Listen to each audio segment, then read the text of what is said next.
अस्सलाम वालेकुम, कैसे हैं आप लोग? शिद्दत पसंदी चाहे पॉलिटिकल हो या फिर रिलीजियस, मज़हबी हो या सियासी, दोनों ही किसी मुल्क की तरक्की के अंदर सबसे बड़ी रुकावट की वजह बनती हैं और हमारी सोसाइटी शायद उन्हीं में से एक है।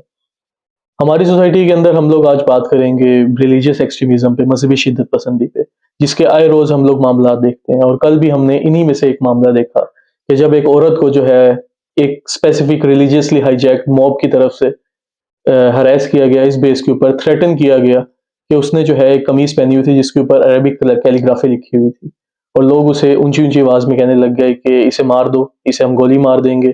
खड़ा कर सुनो सर जी, आयत लिखी और खड़ी हो जाओ।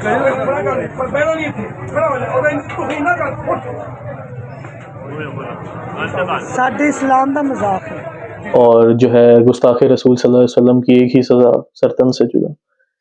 और उस वीडियो के अंदर हम लोग देख सकते हैं कि उस औरत के ऊपर उस डर का क्या आलम था जिसे ये भी नहीं पता था कि मैं तो एक सिंपल सी कमीज़ पहन के मार्केट में जा रही हूँ, मुझे क्या, मतलब कोई भी नहीं सोच सकता कि उसके साथ इस तरह के वाक़यात होंगे। तो यहाँ से 2 चीज़ें निकलती हैं कि एक तो ये कि हमारे सोसाइटी के अंदर आज भी हमारे रिलीजियस छोड़ें, कोई किसी भी किस्म की एक्सट्रीमिज़्म बहुत ज़्यादा है। लोगों के अंदर वो पेशेंस लेवल नहीं है, लोगों के अंदर वो शऊर का लेवल नहीं है कि वो चीज़ों को जो है वो हज़म कर सकें। चीज़ों को जो है वो एक ऐसे क्रिटिकल लेंस से देख सकें कि जिनसे उनको चीज़ें डिफरेंट नज़र आएँ। तो लोगों ने ये कहना स्टार्ट कर दिया कि इसको जो है वो तो वहाँ पर जो है वो एएसपी पहुँच गई मौके पे और उस औरत की जान बचा ली गई।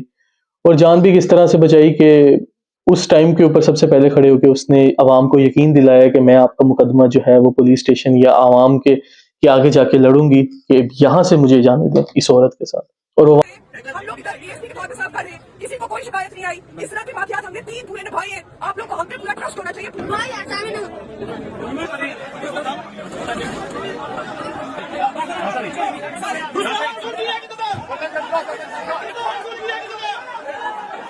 वहाँ से उस औरत को ले गई और मुझे अभी तक समझ नहीं आ रही कि वो किस बेस के ऊपर जो है उसके सामने जो है उसे सॉरी करवाई गई और उसके जो है बयान दिलवाया गया। जबकि वहाँ पर बैठे हुए जो है वो क्लेरिक उसे जो है वो डिक्टेशन दे रहे थे कि आप इस तरह बोलें, आप इस तरह बोलें, गलती हो गई, इसे माफ़ कर दें। या गुस्ताखी रसूल करेंगे। मैं अहले सुन्नत से बिलोंग करती हूँ और द थिंग इज़ के यहाँ पर होना तो ये चाहिए था कि आप अगर इसी तरह, मतलब अगर कॉन्स्टिट्यूशन की रूल से देखा जाए तो होना तो ये चाहिए था कि यहाँ पर उस मॉब के ऊपर, उस आदमी के ऊपर जो उसके खिलाफ जो है वो नारेबाजी कर रहे थे, उनके ऊपर एफआईआर काटते कि उन्होंने एक औरत को हरास किया। क्योंकि औरत, बल्कि यहाँ हो उल्टा गया कि औरत से आप बयान दिलवा रहे हैं कि मेरे से गलती हो गई और मुझे इस तरह के लिबास नहीं पहनना चाहिए था, मैं आगे नहीं करूँगी।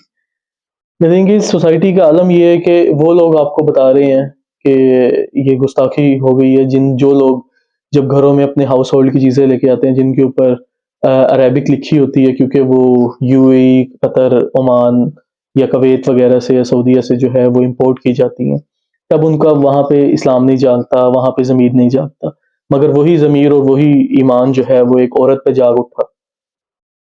या फिर इन लोगों से ये पूछवा लें जिनको ये भी नहीं पता कि वो कैलीग्राफी थी अरेबिक या फिर कुरानी कोई आयत या वर्ड लिखा हुआ था, या जो लोग वहाँ पर टीवी पर बैठ के या फिर सोशल मीडिया पे बैठ के आपको ये बता रहे होते हैं कि बिटकॉइन हराम है या फिर क्रिप्टो हराम है।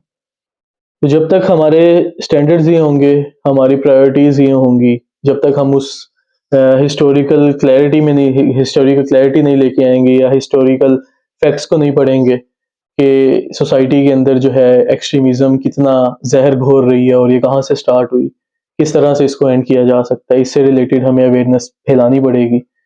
ये तो एंशिएंट सिविलाइजेशंस में होता था या फिर पहले अगर 90s में देखा जाए या 80s में देखा जाए, जहाँ पर क्लेरिक राज होता था और वहाँ पर जो है वो इस तरह की एक्टिविटीज़ परफ़ॉर्म की जाती थी। हम तो वही चीज़ आज भी अपनी सोसाइटी के अंदर देख रहे हैं। ठीक है, हमारी सोसाइटी के अंदर जो है वो पास्ट में कुछ लोगों की तरफ से, कुछ लीडर्स की तरफ से जो है वो रिलीजियस एक्सट्रीमिज़्म बहुत ज़्यादा पाकिस्तान के अंदर एक बीज बोया गया, जिस बीज को हम आज भी काटते हैं। मगर इस चीज़ को जो है इस टाइम के ऊपर एंड होना पड़ेगा, इस चीज़ को एंड करना पड़ेगा। द थिंग इज़, जब तक सोसाइटी को एजुकेट नहीं किया जाएगा, जब तक सोसाइटी के अंदर जो है वो उस चीज़ को लेके एक बड़े लेवल पे अवेयरनेस नहीं क्रिएट की जाएगी, जब तक इस डबल स्टैंडर्ड्स को ख़त्म नहीं किया जाएगा कि आप अगर एक घर में चीज़ यूज़ कर रहे हैं उसके ऊपर अरबी लिखी हुई है, तो वो आपकी ठीक है। बल्कि जबकि अगर वही कैलीग्राफी वाला सूट कोई औरत पहन के बाहर जा रही है, ठीक है, तब वो कुछ भी कर ले, तो तब वो बाहर भी चली जाए, तो आप उसके ऊपर इस तरह के फतवे लगाना स्टार्ट कर देंगे।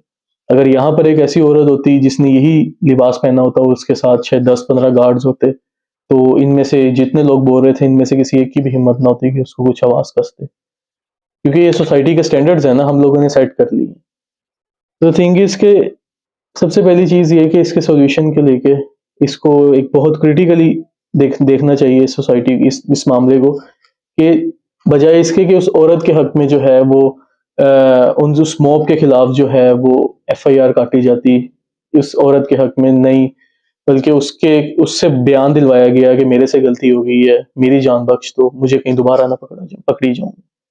और जिन क्लैरिक क्लास की वजह से ये हुआ, वो उनके साथ बैठ के उसे डिक्टेशन दे रहे हैं। तो इस तरह की जब तक सोसाइटी है, जब तक सोसाइटी के स्टैंडर्ड्स यही रहेंगे, तब तक जो है वो चेंज नहीं आएगा। बट अगर चेंज लाना चाह रहे हैं हम लोग, तो हमें करना यही होगा कि सबसे पहले नंबर पे अवेयरनेस, दूसरे नंबर पर अवेयरनेस इज़ नॉट इनफ। असल चीज़ है कि उन हिस्टोरिकल फैक्ट्स को पढ़ा जाए, उस हिस्ट्री को एक्सेप्ट किया जाए कि कहाँ से एक्सट्रीमिज़म हमारी सोसाइटी के अंदर बोई गई, कहाँ से हम लोगों के ने जो है वो स्टार्ट लेना है। बिकॉज़ जब तक एक हिस्ट्री को एक्सेप्ट नहीं करेंगे, तब तक जो है अपना प्रेज़ेंट बेहतर नहीं कर सकेंगे। तब तक इस जो एक्सट्रीमिज़म है, इसको हम पेशेंस में कन्वर्ट नहीं कर सकेंगे। एट द एंड मैं यही बात कोट करूँगा कि religion should be based on reason, not superstition. किसी भी चीज़ को आप बगैर कहे, बगैर उसकी लॉजिकल रीजनिंग के एक्सेप्ट नहीं कर सकते। अगर आप इस तरह करेंगे तो सोसाइटी मज़ीद खराबी की तरफ जाएगी। Thank you. अल्लाह हाफ़िज़।